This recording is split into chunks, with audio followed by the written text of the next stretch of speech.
എടാ ജിന്നേട്ടൻ ജൂണിക്ക് diamond ring വാങ്ങിച്ചു കൊടുത്തു. ഏതെങ്കിലും നാംജിൻ ഷിപ്പറിന്റെ പോസ്റ്റും കണ്ട് ഇപ്പൊ വരും നിങ്ങളുടെ മരുമോൻ. അയ്യോ എന്താ ദേ വന്നു. അന്യഹസയോ എന്ന് പറയാൻ എനിക്ക് മനസ്സില്ല. വാ കൂക്കിക്കുഞ്ഞ്, വന്ന് കേറിയിരിക്കെ. നിങ്ങളുടെ സൽക്കാരവും മേടിച്ച് മിണ്ടാണ്ടങ്ങ് പോവാൻ വന്നതല്ലേ ഈ കൂക്കിക്കുഞ്ഞ്. അളിയ പ്രശ്നമൊന്നും ഉണ്ടാക്കരുത്. ആരുടെ അളിയൻ മാറങ്ങോട്ട്. ഞാൻ ഈ കമ്പനി കയറിയപ്പോ ഇതിയാനോട് ചോദിച്ചതാ ജൂണി എനിക്ക് കെട്ടിച്ചു തരാവോന്ന്. ആഹാ, എന്നിട്ട് അപ്പൊ ഇങ്ങേര് പറഞ്ഞു ജൂണി വളരട്ടെ, ജൂണി പഠിക്കട്ടെ, ജൂണി പാടട്ടെ, ഇനി എന്തോ എടുത്തിട്ട് കെട്ടും ഞാൻ. ഇനി ഒന്ന് സമാധാനപ്പെട്. അവളെ മാത്രം കണ്ടോണ്ട് ഞാൻ വളർത്തിയ ഒരു സാധനമുണ്ട്. അയ്യേ ചി, അതല്ല എന്റെ സ്വപ്നങ്ങള്. ഓ അതായിരുന്നു എന്റെ പ്രേമത്തിന് നിങ്ങളാ വീടിച്ച വളം വെച്ച് തന്നെ. അതെങ്ങനെ? ഫ്ലാഷ് ബാക്കാ, കുറച്ച് പുറകോട്ടേക്ക് പോണം. പോവാം.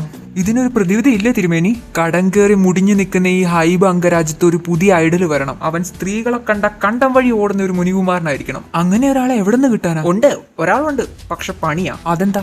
വളയ്ക്കണം. അതെങ്ങനെ? ഏതെങ്കിലും ഒരാളെ കൊണ്ട് വളപ്പിക്കണം, എന്നാലേ കമ്പനി ക്ലിക്കാവൂ. ഇതിപ്പോ ആരെ കൊണ്ടോ ഒന്ന് പിടിച്ച ചായ അനക്കാര സൗന്ദര്യം ഇല്ലെന്ന് പറഞ്ഞ് ഇവള് വളയ്ക്കും.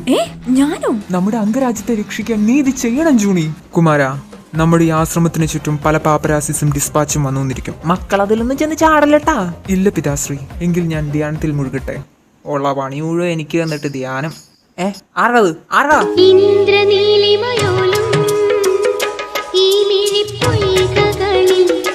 ഞാൻ ജൂണി, ഹൈബംഗരാജ്യത്തെ കുമാരിയാണ്. ഓ ഐ സി. എന്താ ഇവിടെ? കൂക്കിയല്ലേ? അതേലോ. എന്നെ എങ്ങനെ അറിയാം? കൂക്കിക്ക് ഹൈബംഗരാജ്യത്തെ ഒഡീഷനിലെ സെലക്ഷൻ കിട്ടി. പക്ഷെ എന്നെ മറ്റു കമ്പനിക്കാരെ സെലക്ട് ചെയ്തിട്ടുണ്ട്. അയ്യോ അങ്ങനെ പറയല്ലേ, ഞാൻ കൂക്കിയെ കൊണ്ടുപോവാനാ വന്നിരിക്കുന്നത്. എന്റെ കൂടെ വരില്ലേ? പിന്നെ എന്തിനാ മുത്ത ചേട്ടൻ ജീവിച്ചിരിക്കുന്നേ?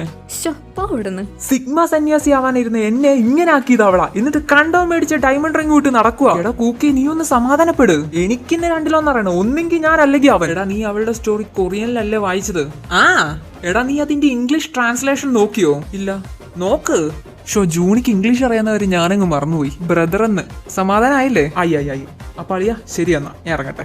ഓ എന്റെ പൊന്നേ, ഒരു മോതിരം ഇട്ടപ്പോ ഇത്ര. ഇനി എങ്ങാനും കിട്ടിയാലോ? ഡേയ് ഒന്ന് വെറുതെ ഇരിക്കടാ.